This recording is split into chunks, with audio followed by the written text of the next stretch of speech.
también. Hermanos, para mí ha sido un gozo muy grande y muy profundo, hermano, poder enseñar el libro de Santiago. Ha sido una experiencia que me ha traído a mis rodillas, que me ha humillado en Dios, hermano, que está enseñando muchas cosas de su palabra. Alguien dijo, escribió el libro de Santiago, es el libro de sabiduría del Nuevo Testamento, según él existe. Los libros poéticos, y encontramos en ellos algunos que se destacan por la sabiduría, como el libro de Proverbios, el libro de Eclesiastés, aunque el libro de Eclesiastés está enfocado en la sabiduría del hombre, y el libro de Proverbios está enfocado en la sabiduría que viene de lo alto. Hermanos, el libro de Santiago está enfocado, hermanos, en nosotros caminar con Dios, en la transformación de la vida de un hijo de Dios. Hermano, cuando nosotros vivimos como hijos de Dios, el Espíritu de Dios viene a morar en nosotros porque hemos creído en Él. Dios cambia nuestra vida. Dios tiene que cambiar la vida de aquel que cree en el Señor. Si no hay cambio, hermanos, es porque no ha habido un nacimiento. Si no hay una transformación, es porque el Espíritu Santo de Dios no está en tu vida. Hermanos, algunos que pues dan más lugar a que Dios continúe obrando, y pues que obviamente usted va a ver que crecen más rápidamente que otros. Pero definitivamente todo aquel que nace tiene que crecer. Tiene que crecer. Es lo que la naturaleza nos enseña. Toda la naturaleza nos enseña. Y todo aquel que nace, hermano, tiene hambre. Tiene el deseo de ser alimentado. Hermanos, es una manifestación. Hermano, no es un deseo de tener conocimiento. Es como dijo en Santiago, el capítulo 1, nosotros tenemos que ser hacedores y no solo oidores de la palabra. Y la palabra de Dios, hermano, nos ha ido llevando, hermano, a través de la prueba en el capítulo 1, a través, hermano, de la sabiduría en el capítulo 1, a través, hermano, de hacer la palabra en el capítulo 1, a llevarnos a aprender a tratarnos a todos por igual, a la manifestación de creyentes a través de las obras que hacemos, de nuestra fe, las obras que hacemos en el capítulo 2, a controlar, hermano, nuestra lengua y a controlar, hermano, nuestros celos y la manera en que recibimos el conocimiento de Dios, como vimos la semana pasada. Ahora llegamos al capítulo 4. Y en el capítulo 4, hermanos, vamos a entrar donde, hermanos, en inglés hay una aseveración que dice where the rubber meets the road. Donde, hermano, usted sabe, las cosas comienzan a ir a tocarnos cuando el grano entra en materia. Hermano, nos va a atacar a nosotros de manera personal. Hermano, yo le doy gracias a Dios porque no es lo que yo quiero, es lo que la palabra de Dios dice. Si Dios en este tiempo ha traído este mensaje es porque cuando lo necesitamos, en el tiempo que lo necesitamos, porque lo necesitamos. Y es mi petición, hermanos, en oración a Dios, que Dios nos hable. Que nosotros tengamos el oído para escuchar, la sabiduría para entender y la voluntad para obedecer. Santiago 4 dice, ¿de dónde vienen las guerras y los pleitos entre vosotros? ¿No es de vuestras pasiones las cuales combaten en vuestros miembros? Codiciáis y no tenéis. Matáis y ardéis de envidia y no podéis alcanzar. Combatís y lucháis, pero no tenéis lo que deseáis, porque no pedís. Pedís y no recibís, porque pedís mal, para gastar en vuestros deleites. ¡Oh almas adúlteras! ¿No sabéis que la amistad del mundo es enemistad contra Dios? Cualquiera pues, si quiera ser amigo del mundo, se constituye enemigo de Dios. ¿O pensáis que la Escritura dice, vano, que el Espíritu que Él ha hecho morar en nosotros nos anhela celosamente? Pero Él da mayor gracia. Por eso dice, Dios resiste a los soberbios y da gracia a los humildes. Someteos pues a Dios, resistid al diablo, que huirá de vosotros. Acercaos a Dios y Él se acercará a vosotros. Pecadores, limpiad las manos. Y vosotros los de doble ánimo, purificad vuestros corazones. Afligíos y lamentad y llorad. Vuestra risa se convertirá en lloro y vuestro gozo en tristeza. Humillaos delante del Señor y Él os exaltará. Hermanos, no murmuréis los unos de los otros. El que murmura del hermano y juzga a su hermano, murmura de la ley y juzga la ley. Pero si tú juzgas la ley, no eres hacedor de la ley, sino juez. Uno solo es el dador de la ley, que puede salvar y perder. Pero tú, ¿quién eres para que juzgues a otro? Y esta mañana, hermano, yo voy a tomar la aseveración que Dios dice a cualquiera que quiere ser amigo del mundo se constituye enemigo de Dios. Y mirando esa aseveración, hermano, yo titulo el mensaje: amigo del mundo, enemigo de Dios. Padre, yo te pido que bendiga la palabra, ayúdanos a entender. Padre, ponme tras los escritos, que no sean mis pensamientos, que no sean mis ideas, sino, Padre, lo que hemos aprendido y estudiado. Y que, Padre, tu Espíritu Santo lo tome y haga la obra en el corazón del hombre. Señor, si yo no tengo el poder tuyo reposando sobre mí, Padre, solamente son palabras. Que tu Espíritu repose sobre mí y me dé el poder para predicar tu palabra. Gracias por este privilegio, en el nombre de Jesús. Amén.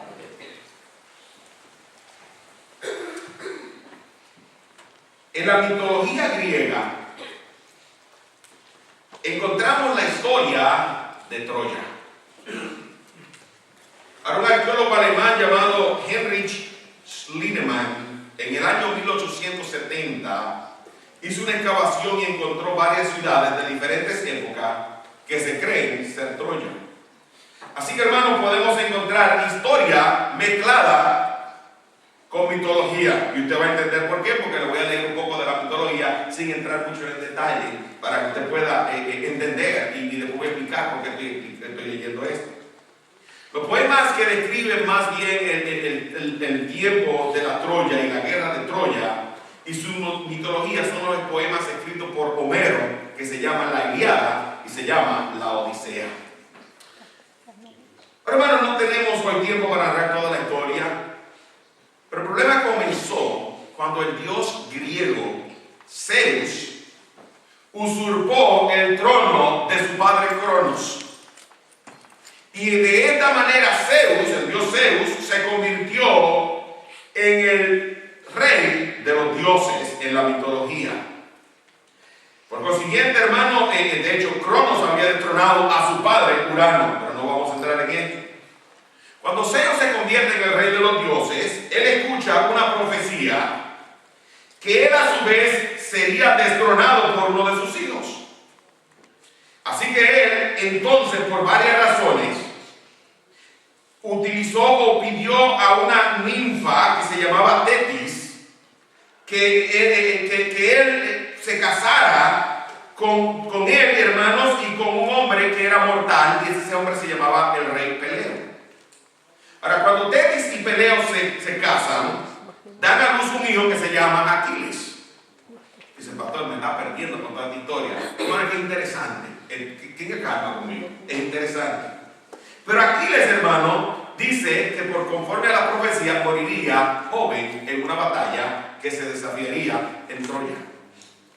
Así que, hermanos, su madre lo lleva a un río y lo sumerge para que él se vuelva inmortal, con la excepción de donde ella lo sostuvo, que era su talón. ¿Ha escuchado hablar del famoso talón de Aquiles? Y ahí viene, hermano, de esta historia de mitología griega. Bueno, hermano, todos los dioses fueron invitados a la boda de Peleo y de Tetis, excepto Eris. Así que cuando Eris se presentó en la boda sin ser invitada, tomó una manzana de oro y dice que en esa manzana de oro ella escribió la palabra Calisti, que quería decir para la más hermosa. La manzana fue reclamada por tres diosas: Hera, Atena y Afrodita. Ahora, hermanos, Zeus decía, ¿y a quién le entrego yo la manzana? Las tres dicen que es de ella. Así que él le pide a quién le pidió él, déjame ver a quién fue, que ya me perdió, a Paris. Y Paris era un príncipe de Troya, que él fuera el juez y decidiera a quién él le iba a dar la manzana. Así que se acerca la diosa Atenea a Paris y le ofrece, en cambio de la manzana, sabiduría, destreza en batalla y habilidades que nadie podría superar en la guerra. Se acercó ella y le ofreció poder político y todo el control de Asia. Pero se acercó la diosa Afrodita y le ofreció el amor de la mujer más bella del mundo. Así que Paris le entrega la manzana a Afrodita. y se regresa a Troya. Recuerden, el príncipe de Troya. En aquel tiempo había una mujer, hija de Leda, que estaba casada con el rey de Esparta y tuvieron una hija que se llamaba Helena. Ahora, Helena era la mujer más bella y tenía muchos pretendientes. Zeus la seduce y se la lleva con él allá a su ciudad. Hermanos, ahí comienza el problema, porque entonces los griegos, buscando recuperar a Helena, comienzan la guerra contra Troya.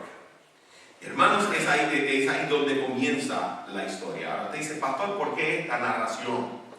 Porque, hermanos, la guerra duró 10 años. Y para ellos poder conquistar, ya que habían ganado diferentes batallas, ellos estaban cerrados en una ciudad. Dijeron, ¿cómo nosotros podremos conquistar a esta gente? Así es que, hermanos, un hombre muy inteligente que se llamaba Epeo fue utilizado por los griegos liderados por Odiseo y hizo un caballo de madera hueco adentro donde se metió el ejército griego. Para el ejército griego, ellos fueron convencidos de que esto era una ofrenda de paz y ellos abrieron las puertas. El otro ejército hizo como que se retiraba y ellos metieron a su enemigo dentro de la ciudad sin estar conscientes. Cuando estaban las puertas cerradas, salió el ejército a batallar, abrieron las puertas, entró el resto del ejército y usted conoce la historia. Dice, pastor, ¿por qué esta analogía o esta ilustración en esta mañana? Porque, hermanos, la destrucción de Troya estaba dentro de ellos y ellos no lo sabían. Y la mayor parte de las veces la destrucción de nuestra vida espiritual y nuestra comunión con Dios está dentro de nosotros y nosotros no nos percatamos. Amén. Abrimos las puertas para que entre y entró la destrucción a nuestra vida y esto nos aleja a nosotros de Dios y nosotros no nos percatamos. De esto es que está hablando el texto de la mañana de hoy. Pastor, me gustó la historia de Troya. Léalo, hermano. Esto yo lo tomé de Wikipedia. Usted lo puede leer completo. Es preciosa la historia. Pero, hermanos, yo lo que quiero que entendamos es que nosotros, dentro de nosotros, tenemos maldad. Tenemos pecado. Nuestra naturaleza de pecado nos hace a nosotros apartarnos de Dios. Hay algo que es importante que tenemos que entender. Que nosotros, en nuestra naturaleza pecaminosa, siempre buscamos agradarnos a nosotros. Pero cuando nosotros somos controlados por el Espíritu Santo de Dios, nosotros procuramos agradarle a Él. Y es la diferencia y es lo que yo quiero que nosotros entendamos del texto en el día de hoy. El texto, hermano, nos dice a nosotros que la guerra procede de dentro de nosotros. Y las manifestaciones de esta guerra, hermanos, tienen como objetivo agradarnos a nosotros. Pero Dios en el versículo 7 nos pide que regresemos a Él para que dándole control al Espíritu de Él, nosotros le agrademos a Él. ¿Estamos claros hasta aquí? Amén. Y esta mañana yo quiero que nosotros miremos lo que el texto quiere decirnos a nosotros acerca de agrado a Dios o me agrado a mí. Es una decisión que todos vamos a tomar el día de hoy. ¿A quién quieres tú agradar? Es interesante que Jesucristo, cuando fue bautizado en el libro de Mateo y en el libro de Lucas, donde nos narra su bautismo, dice que cuando subió del agua, el Espíritu Santo descendió sobre él. E inmediatamente el Espíritu Santo descendió sobre él y le identificó. Dios habló del cielo por primera vez. Y él dijo, este es mi Hijo amado, en quien tengo complacencia, o en quien estoy agradado. Dios se agrada de Jesucristo, su Hijo. Y su Hijo, hermanos, estaba lleno del Espíritu de Dios. Si yo quiero agradar a Dios en mi vida, entonces tengo que imitar a su Hijo y estar lleno del Espíritu Santo de Dios. Pero cuando yo, hermanos, en mi vida permito que el enemigo entre dentro de mí, ellos van a tomar control y voy a perder la guerra. Pero si yo, hermano, permito que el Espíritu Santo esté en control, yo entonces seré un vencedor. ¿Estamos hasta aquí claros? ¿Entendieron ahora por qué los himnos que se cantaron? Así que, hermano, veamos en primer lugar cómo yo sé que yo me estoy agradando a mí. Y la Escritura nos dice de dónde provienen las guerras y los pleitos entre vosotros. Y nos dice, no es de vuestras pasiones, las cuales combaten donde en vuestros miembros. Es interesante, hermano, porque hacen una pregunta. Y la pregunta que hace, hermanos, nos ayuda a nosotros a entender dónde está el problema. Él dice, ¿de dónde provienen las guerras y los pleitos? Esta aseveración era una aseveración que se utilizaba para conflictos bélicos y políticos de las naciones. Y Santiago dice, ¿dónde está el problema? Utilizar la palabra guerras y pleitos en plural implica que había una práctica crónica en la vida de ellos.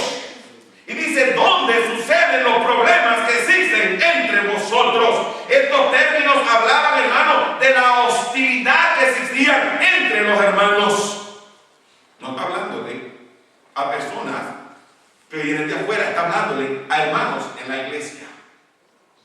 ¿Dónde sucede? ¿De dónde surgen estas dificultades irreconciliables y esta hostilidad dentro de vosotros? Es interesante, hermanos. Estamos hablando de iglesia primitiva. Estamos hablando de una iglesia, hermano, que no hacía 30 años o 40 años, todavía Jesús estaba en la tierra. Y ya tan pronto se habían apartado y había dificultades entre ellos. Filipenses. En el año 60, cuando Pablo escribe el epístola a Filipenses, 35 años después de la muerte y resurrección del Señor Jesucristo, estoy redondeando, le dice, ruego a Odiasítiti, que sean de un mismo sentir en el Señor. Había pleitos, había contiendas, había divisiones, había disensiones. ¿Y de dónde surgían, hermano? De lo que hay dentro de nosotros. Y nos dice, no es, hermano, es importante que entendamos esto, la palabra de dónde está poniendo el sello, el dedo y señalando que la raíz del problema no está afuera, está dentro. ¿Estamos claros hasta aquí? Es importante que entendamos esto. No es un ambiente que no puedo controlar. No es algo, hermano, yo no puedo controlar, hermano, lo que está sucediendo fuera de mí, o lo que está sucediendo en Israel, o lo que está sucediendo en Irak, o lo que está sucediendo en Afganistán. Hermano, yo no puedo controlar eso, pero lo que está sucediendo dentro de mí, si yo le doy el control al Señor, sí lo puedo controlar. Y dice, ¿de dónde? ¿De dónde? Si no es de las pasiones que están combatiendo en vuestros miembros. Es interesante, hermano. Un hombre que se llama Gustavo Stalin dice y define como una de las múltiples fuerzas que pertenecen al mundo no santificado de la carnalidad, que lucha contra la obra del Espíritu de Dios. Y Barclay, uno de los comentaristas que leímos, decía, la última decisión de la vida está entre agradarse a sí mismo o agradar a Dios. Hermano, como creyentes ya tomamos una decisión de venir a Cristo para salvación. Pero como creyentes hay una decisión que tenemos que tomar. ¿A quién vamos a agradar en nuestra vida? Es interesante que Pablo en Colosenses dice que andemos como es digno del Señor, agradándole en todo y llevando fruto en toda buena obra. Hermano, ¿usted ve cómo todo el texto de la Escritura se va atando a sí mismo? No se contradice. Es clara como dice. Pero, hermano, lo expresa de la siguiente manera: codiciáis y no tenéis, matáis y ardéis de envidia y no podéis alcanzar, combatís y lucháis pero no tenéis lo que deseáis porque no pedís. Es interesante, hermanos, porque recordemos que cuando la Escritura se escribió en el tiempo antiguo, no existían imprentas. No existían, hermanos, si usted va, hermano, y está utilizando Word, y usted está utilizando, hermano, errores gramaticales, por lo general te ponen las líneas verdes para que tú sepas que hay un error gramatical, que algo no se ve bien, que lo repases. Si hay una palabra mal escrita, te dice esa palabra está mal escrita cuando corres el spell check. Chequea contra el diccionario, corrobora contra el diccionario. En aquel tiempo, hermano, los escribas escribían la escritura. A veces le escribían uno a uno, copiándola. A veces alguien dictaba o leía y otros escribían, escribas diestros en la palabra. Pero ¿qué pasa, hermano, si yo dicto una palabra el día de hoy aquí? Hermano, aunque todos sean profesores de la lengua española, a lo mejor mi entonación le va a adaptar a usted un signo de puntuación que no existe ahí. Sí, porque usted no hace toda esta historia, pastor. Porque, hermano, hay dos posibles maneras de leer este verso gramaticalmente hablando. Una, hermanos, se puede llegar a la misma conclusión, que es la que lee la King James Version y la que lee la Reina Valera. Pero hay otra manera de mirarlo que, aunque llegamos a la misma conclusión, nos ayuda a entenderlo más claramente. Y esa, hermanos, es la manera que la traduce la Biblia de las Américas. Yo le voy a leer cómo lee la Biblia de las Américas. El verso 2 dice: codiciáis y no tenéis, por esto cometéis homicidio. Punto. Es decir, el homicidio es un resultado de nuestra codicia que está dentro de nuestro corazón. Dice el pastor: yo no he matado a nadie con una pistola o con un puñal. ¿Cómo es que yo mato a alguien? Ya mismo voy a explicarte. Ya mismo te voy a ayudar a entender el texto. Después te dice, ardéis de envidia. Bueno, voy a leer como lo dice aquí para sois envidiosos y no podéis obtener. Por eso, combatís y hacéis guerra. No tenéis porque no pedís. Es importante que entendamos. Porque dice por eso, es decir, la razón por la que hacemos esto es por causa de este problema que está dentro de mí. Ahora, cuando dice homicidio, hermanos, utiliza una palabra sumamente fuerte para que podamos entender el texto de lo que la palabra de Dios está diciendo. Deja tu dedo en Santiago, ve conmigo a Mateo 5.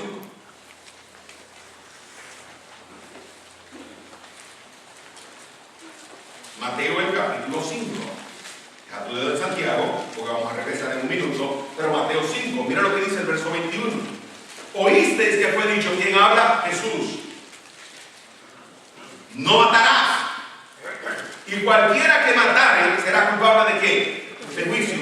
Pero yo os digo que cualquiera que se enoje contra su hermano será culpable de juicio. Y cualquiera que diga necio a su hermano será culpable ante el concilio. Y cualquiera que le diga fatuo quedará expuesto al infierno de fuego. Por tanto, si traes tu ofrenda al altar y allí te acuerdas de que tu hermano tiene algo contra ti, deja allí tu ofrenda delante del altar y anda, reconcíliate primero con tu hermano y entonces ven y presenta tu ofrenda. Ponte de acuerdo con tu adversario pronto, entre tanto que estás con él en el camino, no sea que el adversario te entregue al juez y el juez al alguacil y sea echado en la cárcel. ¿Qué está diciendo Dios? Yo no voy a predicar de Mateo el día de hoy, hermano, pero ¿qué está diciendo? La palabra, hermanos, es que nosotros albergamos amargura.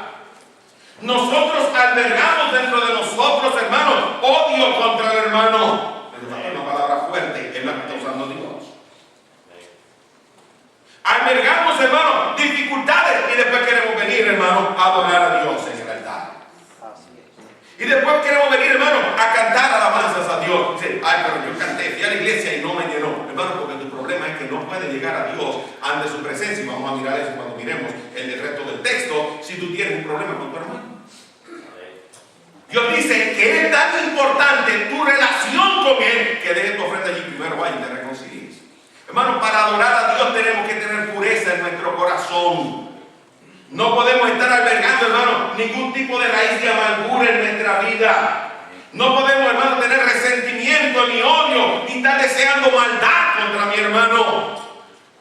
Y Él dice, tú tienes problemas en tu corazón, tú tienes envidia en tu vida. Y hermano, por causa de esto, nosotros matamos. Pastor, ¿cómo yo puedo matar a una persona? Yo no sé si alguna vez usted ha visto la película El violinista en el tejado. ¿Alguien la ha visto? Una película preciosa, habla de la historia de Israel. A mí me fascina esa película. Pero de la historia de las tradiciones judías, básicamente, que está hablando. No de la historia de Israel, sino de las tradiciones judías. En la historia, el hombre tiene 5 hijas. Y hermano, la historia se desarrolla en las primeras 3, básicamente. Y hermano, sabemos la primera de ellas, la tradición decía que el papá arreglaba los matrimonios de las hijas. Así que él hace el arreglo con el matrimonio de la hija, pero la hija no se quiere casar con ese hombre feo, viejo, gordo. ¿Y qué nos dice la historia? Que ella fue. Y entonces, hermano, sin un matchmaker, ¿cómo se dice matchmaker en español? Sin un casamentero, el que arreglaba los matrimonios. Viene el muchacho que está enamorado de ella y dice, déjame casarme con ella. Él dice, sin un matchmaker, ¿qué es esto? ¿América? Wow, oigan, dice que la liberalidad. No, mi hermano le dice, no importa, está bien, no hay problema. Y le da bendición, le da permiso. Después tiene que inventarse una historia para convencer a la esposa. Tiene la segunda hija. Entonces ahora se enamora de otro muchacho, que es judío también, con ideas un poquito extrañas. Pero hermano, se va a casar con él fuera del padre. El padre dice, no hay problema, mija, te amo. Y él la lleva al tren y la hija se va a casar. Pero llega la tercera. Y la tercera se enamora de un soldado ruso. Y él le dijo, no hay alternativa. No podemos olvidarnos de Dios. Y ella, calladamente, fue y se casó con el muchacho en la iglesia rusa, ortodoxa, y regresa para que el padre la acepte. El padre le da la espalda y dijo, ella ha muerto. Ay, pastor, ¿cómo yo mato a mi hermano? Pues yo le doy la espalda, que no existe más para mí. Cuando yo vengo a la iglesia y lo veo allá, y en lugar de acercarme allá, corro la posición opuesta. O si está hablando con un hermano que tengo que hablar, espero que termine, busco qué hacer por allá para venir a acercarme a ese hermano. ¿Me estoy explicando? Amén. ¿Estás entendiendo lo que yo quiero decir? Yo dice, el problema está dentro de nosotros, no está afuera. Y después te dice a ti, hermanos, te dice a ti que nosotros tenemos poder, no podéis combatir, lucháis, pero ¿dónde estoy aquí? Ardéis de envidia, no podéis alcanzar, como lo dice la Biblia, de la Biblia de las Américas, y ahora no lo highlight, así que no puedo buscarlo. Aquí dice, sois envidiosos y no podéis sostener, por eso combatís en guerra. El primero nos dice a nosotros que nosotros codiciamos. Esa codicia es una lujuria, es un deseo ardiente de hacer aquello que yo tengo. La envidia, hermano, porque él lo tiene y yo no lo tengo. Ahora después nos dice a nosotros que tenemos el problema. Y el problema está de nosotros. Y nos da a nosotros entonces las razones por las que esto comienza a suceder en nosotros. Y nos dice, hermano, que el problema es que nosotros no pedimos, o si pedimos, pedimos mal. El no pedir, en el verso 2 dice, pedís, pero no tenéis porque no pedís. Pedid, dice, lucháis, pero no tenéis lo que deseáis porque no pedís. Hermanos, no pedís quiere decir que nosotros estamos trabajando independientes de Dios.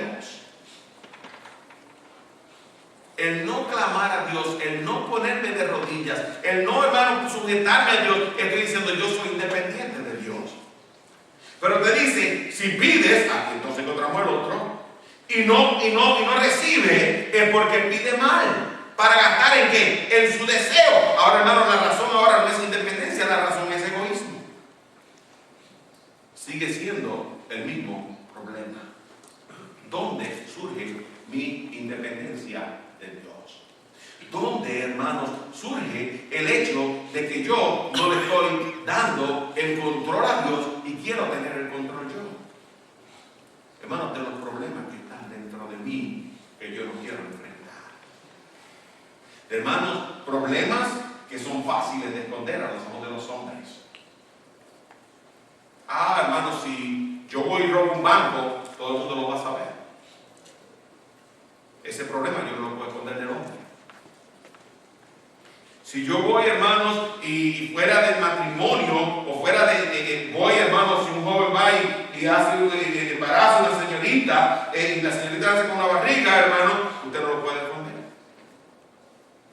Si un muchacho decide irse a vivir abiertamente con una persona del mismo sexo, es algo que no puede esconder.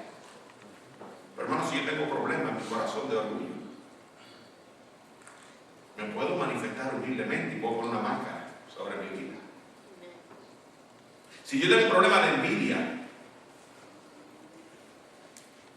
yo puedo esconderlo con una máscara y nadie lo puede. Por un tiempo la gente no lo va a notar. Si yo tengo un problema, hermano, de lujuria, yo puedo, hermano, codiciar sin tener que manifestarlo a otra persona. Dios dice, el problema no es un problema interno, está dentro de ti. ¿Me estoy explicando, hermano? ¿Qué me está alejando de Dios, hermano? Me está alejando de Dios, hermano, el problema que está dentro de mí. Es interesante que el Señor Jesús dice, de esos problemas es que nacen los adulterios. De esos problemas es que nacen los homicidios. De esos problemas es que nacen los malos pensamientos. De esos problemas es que nacen las guerras, es que salen los pleitos, es que salen las disensiones, es que nacen las divisiones. Lo externo sale de lo que está interno dentro de mí, que está ganando la batalla el día de hoy. ¿Me estoy explicando? Hermanos, es un problema serio. Y Dios te dice, mira las consecuencias de tu querer agradarte a ti. O almas adúlteras. ¿No sabéis que la mitad del mundo es enemistad contra Dios? Cualquiera pues que quiera ser amigo del mundo se constituye enemigo de Dios. ¿O pensáis que la Escritura dice, hermano, el Espíritu que Él ha hecho morar en nosotros nos anhela celosamente? Pero Él da mayor gracia. Por eso dice Dios necesita a los soberbios y da gracia a los humildes. Hay tres consecuencias de mi independencia de Dios, del querer agradarme a mí, no querer agradar a Dios. La primera que dice, establezco una amistad con el mundo. Esto es adulterio espiritual. Número 2 te dice, haces vana, nulificas la palabra de Dios en tu vida, es decir, ya no necesito transformación. ¿Quién opera en transformación? Dios opera, el Espíritu Santo utilizando la palabra opera transformación en mi vida. Y después te dice a ti, el Espíritu que ha hecho morar en nosotros, hermano, establezco independencia de Dios, es decir, no necesito el control de Dios en mi vida. Yo soy suficiente. Yo decido lo que está correcto. ¿Estoy explicando? Ahora míralo, hermano, vamos a mirar esos versos porque son interesantes e importantes. Nos dice, oh almas adúlteras. Esto, hermano, está hablando, hermano, de la parte espiritual de nosotros y utiliza la analogía de lo que es el adulterio, es una relación fuera del matrimonio. Ahora, recordemos que nosotros somos en la Escritura reconocidos como ¿quién? Como ¿qué? La esposa de Cristo, o la novia del Cordero, y otro que dice la esposa de Cristo. Efesios 6 lo establece. Así que, hermano, o Efesios 5, perdón, lo establece como tal. Hermanos, cuando nosotros queremos tener una relación con el mundo, la palabra mundo se refiere al sistema mundanal egocéntrico que es hostil hacia Dios. De lo que vemos en nuestra sociedad, una sociedad hostil hacia Dios. Porque ama más el placer y la autogratificación que a Dios. Yo estaba leyendo esta mañana mi devocional, no lo voy a buscar. El devocional que yo utilizo, no solamente en la lectura bíblica, tiene un pensamiento del que estoy utilizando ahora. Y él citó a una persona que dice que es agnóstica. Él dice que el hombre, al final de su vida, cuando estaba muriendo con AIDS, con SIDA, reconoció que la manera o la razón por la que él decía que Dios no era real y que Dios no existía y vivía de una manera agnóstica era para poder hacer justificación de sus preferencias morales. Y al final de su vida, fue imposible. Hermano, no podemos hacerlo como tal. Es interesante, hermanos. La amistad del mundo, la autogratificación nos hace a nosotros ser hostiles contra Dios. Pero nos dice que es enemistad. La palabra enemistad es una palabra que denota una actitud de hostilidad enemistad es aquello completamente opuesto hacia la amistad. La enemistad no está del lado de Dios, sino está de mi lado. Yo soy el que me hago enemigo de Dios. No, Dios no se hace enemigo mío, yo me hago enemigo de Dios. Yo soy el que estoy apartándome de Dios. Él, hermano, el que quiera hacerse implica una decisión que yo tomo de forma premeditada y de forma premeditada y deliberada de mi parte. Pero nos dice entonces, o pensáis que la Escritura dice en vano. Esto nos está diciendo, hermano, la palabra pensar significa que es una opinión. Yo decido y yo argumento en favor a lo que es beneficioso para mí, a mis ojos de ver las cosas. Y después te dice, van, aquello que es vacío, aquello que no tiene autoridad, aquello que está carente de sentido, de significado, de propósito. La Escritura no tiene propósito para mí. Hermano, por eso es que tú ves la gente que no quiere hacer lo que la Escritura dice, no tienen propósito en su vida. ¿Por qué? Porque están deseando agradarse a sí mismos. Y nos dice, el Espíritu que era hecho morar en nosotros nos anhela celosamente. Es interesante, hermanos, por causa de la manera en que fue escrito gramaticalmente en el griego, el pronombre personal que no existe. Hermano, esto lo hace el pasaje más o el versículo más difícil de interpretar en el libro de Santiago, y uno de los más difíciles de interpretar no solamente en el Nuevo Testamento sino en la Escritura. Así que los eruditos griegos, los que estudian y que traducen, que van adentro, dicen que hay 4 posibles maneras de mirar este verso. Hermano, nos hace un poquito difícil la interpretación, así que hay que mirarlo en el contexto de toda la Escritura. Yo nomás para ganar tiempo solamente le menciono, pero utiliza la palabra espíritu como el objeto del verbo.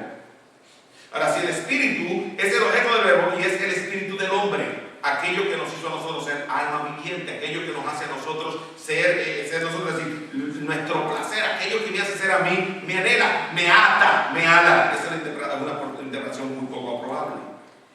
La segunda interpretación dice, el Espíritu Divino es el objeto del verbo. Así que el Espíritu de Dios es el objeto del verbo.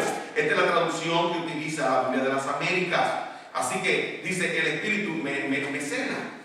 Ahora dice que el Espíritu, la tercera es el Espíritu humano, que es el sujeto del verbo, o el Espíritu Divino es el sujeto del verbo, y esta es la traducción más probable, que es la que utiliza la Reina Valera, que estamos leyendo el día de hoy. ¿De dónde surge la dificultad? La dificultad surge, hermanos, de lo que dice el texto. Porque dice, el Espíritu que la ha hecho morar en nosotros, ¿quién mora en mí? El Espíritu Santo de Dios. Pero dice, nos anhela celosamente.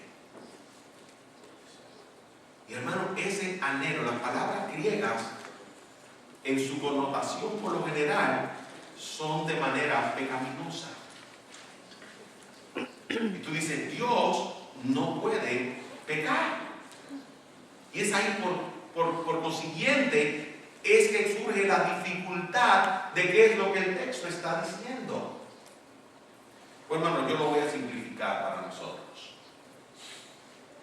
Básicamente, nosotros tenemos que entender que la palabra, Dios no puede pecar. Así que si dice que Él me anhela, Él me añora, Él me está tratando de una manera celosamente, quiere decir, Dios no quiere compartirme a mí con el mundo.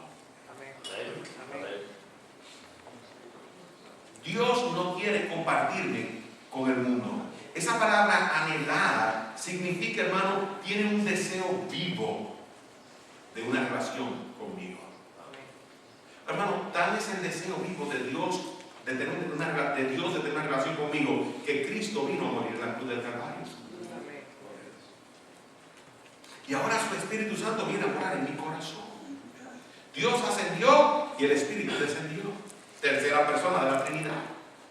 ¿Y para qué el Espíritu descendió? Para guiarme, para ayudarme, para transformarme, para dirigirme, para ayudarme a tener mejor comunión con Dios, para consolarme cuando tengo dificultad y cuando estoy triste. ¿Para qué? Para ser mi paracletos, aquel que está ayudándome, aquel que está fortaleciéndome, para que tenga victoria.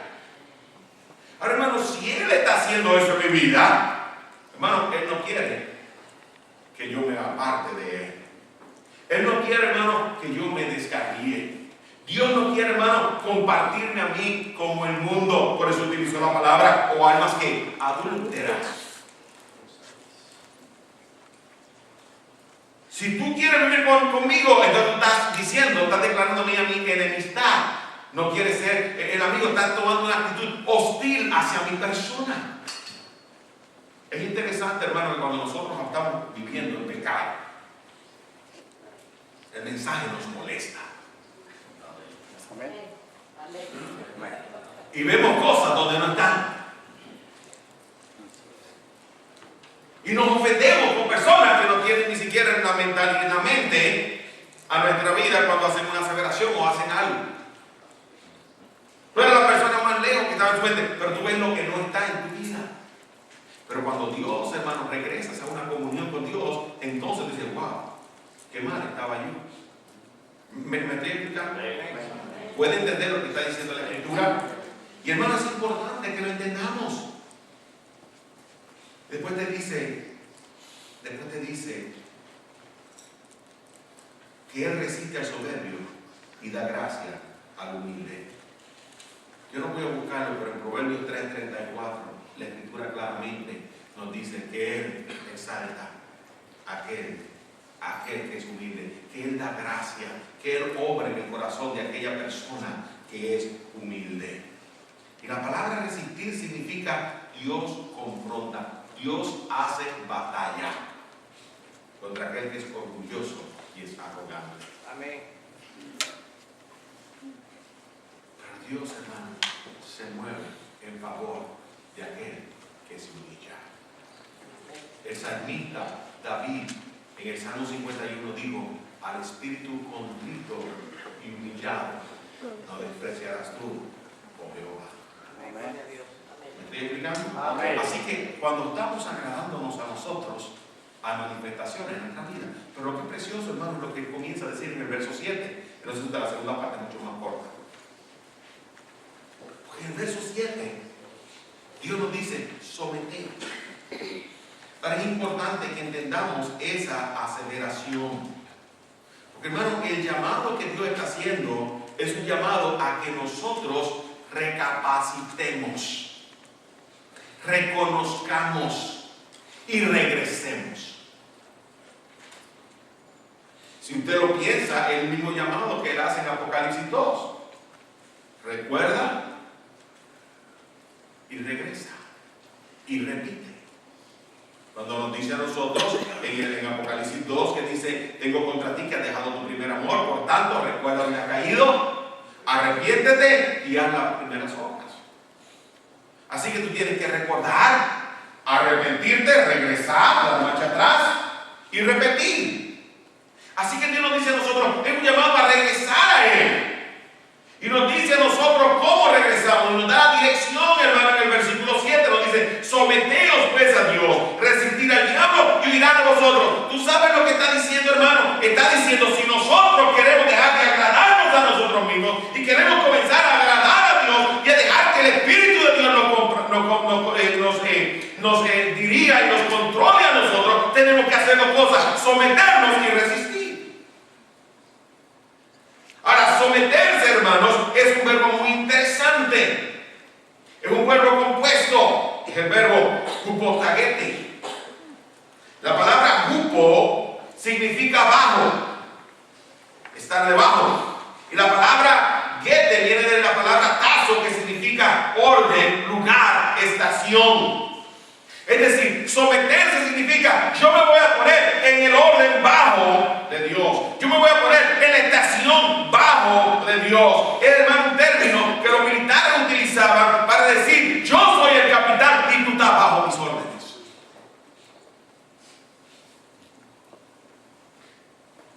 ¿Cómo la gente se enlista en el ejército de Estados Unidos? ¿Alguien me puede decir?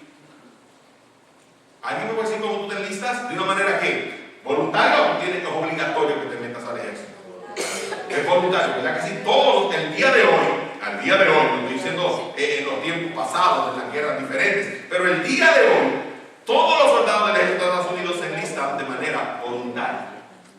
Y Dios está diciendo voluntariamente, cuando ellos se enlistan en el ejército, están aceptando las órdenes, las directrices, la autoridad de aquel que está puesto sobre ellos. Y Dios dice, tú quieres agradarme a mí, voluntariamente tú tienes que ponerte bajo las órdenes, directrices y autoridad de mi persona. Y después te dice, ¿para qué? Para resistir al diablo. La palabra resistir, hermanos, es la palabra que significa pararse en oposición contra aquel que es enemigo. La palabra diabolo, que es la palabra diablos, significa aquel que está difamando y que está acusando y diciendo mentiras y está señalándome a mí. Nos dice a nosotros, hermanos, que nosotros tenemos, cuando estamos dándole control a nuestra vida, el que está controlando el mundo, que es controlado por Satanás, el que está teniendo el control de lo que está entre nosotros, hermanos, va a estar ganando la guerra. Ahora, quiero tener victoria, tengo que pararme después de que me someto a Dios, a la autoridad de Dios, al poder de Dios, al orden de Dios, a Dios como capitán, hermanos, que yo me he sometido a Él. Entonces me levanto ¿a qué? A pararme firme contra aquel que viene a acusarme, contra Satanás. Pastor, ¿dónde se libra esa batalla? ¿Dónde se libra esa batalla? Aquí arriba, en la mente tuya. Comienza a acusarte a ti, mira lo que tú hiciste, y ahora te va a usar a ti. Y comienzan las personas a decir, yo no me puedo perdonar, es que tú eres mejor que Dios. Si Dios me perdona, ¿por qué yo no me perdono? Es que yo no lo puedo perdonar. Si Dios lo perdona, ¿quién eres tú para no perdonar? Es que tú eres mejor que Dios y tienes estándares más altos que Dios. No sé si me estoy explicando. Es un problema que está dentro, como el caballo de Troya. Así se mete y nosotros estamos ciegos y tratamos de pelear la victoria afuera, a la parte de afuera, cuando el problema está adentro. Hermano, es importante porque nos dice a nosotros que entonces, voy a leer una aseveración que Hilbert hace. Hilbert dice, él no puede dirigir al hombre a pecar, Satanás no puede dirigir al hombre a pecar sin el consentimiento de la voluntad del hombre. Siempre y cuando la voluntad del hombre esté sumisa al control y dirección del Espíritu Santo, él puede pararse victorioso contra toda arte seductora del diablo. Con toda manera que la introducción, que lo quise leer. Por eso, hermano, doy crédito a él. Pero entonces te dice a ti, ¿cómo? Los requerimientos, ¿cómo tú puedes someterte? ¿Cómo tú puedes resistirle? Y te dice a ti qué es lo que tú tienes que hacer para poder someterte. O sea, nos da a nosotros, hermano, Dios entiende que somos ovejas. Y las ovejas, hermanos, tienen que seguir al líder, al pastor. Y Dios entiende que nosotros somos tan tontos, tan ovejas, que Él nos dice a nosotros todos los pasos a seguir. Él nos da la receta aquí. Y nos da, hermanos, a nosotros ciertas aceleraciones. Nos dice, acercaos a Dios. Y Él se acercará a vosotros. Después te dice, limpiar las manos, purificar tu corazón, aflige, lamenta, llora, para que tu risa se convierta en lloro y tu gozo se convierta en tristeza. Humíllate y Él te exalta. Ahora vamos a mirar esos textos, esos versos, porque son importantes. Pastor, el tiempo corre, ¿no? Usted no tiene prisa, ¿verdad que no? Amén. Amén. Si tiene, hermano, yo quiero predicar. Así que, hermano, denme unos minutos. Y téngame calma. Pero mira lo que dice, acércate. La palabra acércate quiere decir, regresa a una relación de intimidad con Dios. En la Septuaginta, esa palabra se utiliza en la traducción para, hermanos, referirse a los sacerdotes cuando en el tabernáculo se acercaban con los sacrificios a Dios. Así que está diciendo, acércate a Dios, entendiendo o mirando que Dios es santo y que tú vienes con un sacrificio. Ahora vamos a mirar eso en un momento. En un segundito voy a llegar. Porque, hermanos, la palabra se utilizaba también para cuando los hombres se acercaban a Dios a adorarle. Ahora vamos a atarlo. ¿Qué dijo Mateo? El capítulo 5. Si tú vienes a presentar ¿qué? Ofrenda a Dios. Y te acuerdas de que hay un problema en tu corazón con tu hermano, deja tu ofrenda ahí y ve a reconciliar. Ahora Dios dice, si tú vienes a mí para adorarme, tienes que haber que estar dispuesto a someterte a mi autoridad para resistir a Satanás, porque ese Satanás, él está utilizando lo que hay dentro de ti para crear todo este problema que existe en tu vida. Toda esta turbulencia, toda esta gama de problemas que creamos con los hermanos. Y Dios nos está diciendo a nosotros tenemos que acercarnos a Él, dispuestos a someternos a Él. Y tenemos que acercarnos entendiendo que nosotros venimos a tener una comunión íntima. Pero para tener una comunión íntima, que es lo que nos dice, limpia tus manos. Limpiar las manos, hermanos, es una aplicación de la ley ceremonial que hacía el sacerdote antes de entrar a Dios. Hermano, yo no tengo tiempo para enseñarle esto, yo enseñé una vez. Pero el sacerdote, antes de entrar al lugar santo, después de ofrecer sacrificios, tenía que había una fuente. ¿Se acuerdan que hablamos de la fuente en el tabernáculo? ¿Y qué tenía que hacer? Lavarse los pies. Para poder entrar ¿a dónde? Al tabernáculo. ¿Y qué se encontraba en el tabernáculo? Los panes de la proposición, el incienso, ¿y qué más? El candelabro, la luz, el alimento, la comunión, el aceite. ¿Me está usted siguiendo, hermano? No tengo tiempo de entrar ahí. Pero lo que nos está diciendo es, tiene que haber una ceremonia, tenemos que haber una limpieza. Hermano, está hablando acerca de nosotros estar limpios en nuestras acciones externas, de la manera que estamos limpios en nuestros pensamientos internos. Cuando nos está hablando de acercarnos, hermano, está hablando de que el sacerdote tiene que acercarse limpio internamente, puro. Y habla aquí ahora entonces de purificar nuestro corazón. No solamente, hermano, está hablando de la acción externa, sino de la acción interna. La palabra purificar es la palabra interna, el corazón, la vida interior. Tiene que estar limpia mis intenciones, mis deseos. Y te dice de doble ánimo. ¿A quién está hablando? Aquel que tiene un pie en el mundo y tiene un pie en la iglesia. No podemos, Dios nos anhela, el Espíritu no quiere que tengamos un pie en el mundo y un pie en la iglesia. Él quiere que nosotros tengamos los dos pies en la iglesia, en una comunión limpia con Él. Y si mi comunión con Dios está limpia, mi relación con ustedes es perfecta. ¿Me está usted siguiendo? Y después te dice, aflígete, lamenta, llora. Afligirse es sentirse miserable por causa de la acción externa. Lamentar es la manifestación externa, es decir, la gente lo puede notar, mi rostro lo manifiesta, el dolor. Y llorar, hermano, el resultado de las lágrimas. Es tanto el dolor que necesito expresarlo. Mi risa se convertirá en lloro, es decir, mi acción audible en lo que la gente sabe que yo he estado tratando de gozarme del deleite del mundo, se convierte en lágrimas, es decir, me arrepentí. Me arrepentí. Cuando usted piensa en David, en el Salmo 31 dice, yo me consumía cada día en mi gemir, mis lágrimas inundaban ¿de qué? De llanto mi cama. ¿Me estoy explicando? Y después te dice, vuestro gozo en tristeza es la expresión interna. Es decir, si yo me estaba gozando en aquello ahora, ya no me gozo más en ello, ahora me gozo en la comunión con Dios, en la comunión con las manos, y en mi adoración y en mi servicio a Él. Ahora después te da una advertencia. Según te llama que regresas, te dice, cuidado, porque lo que te va a hacer otra vez recaer es tomar una actitud que no te corresponde.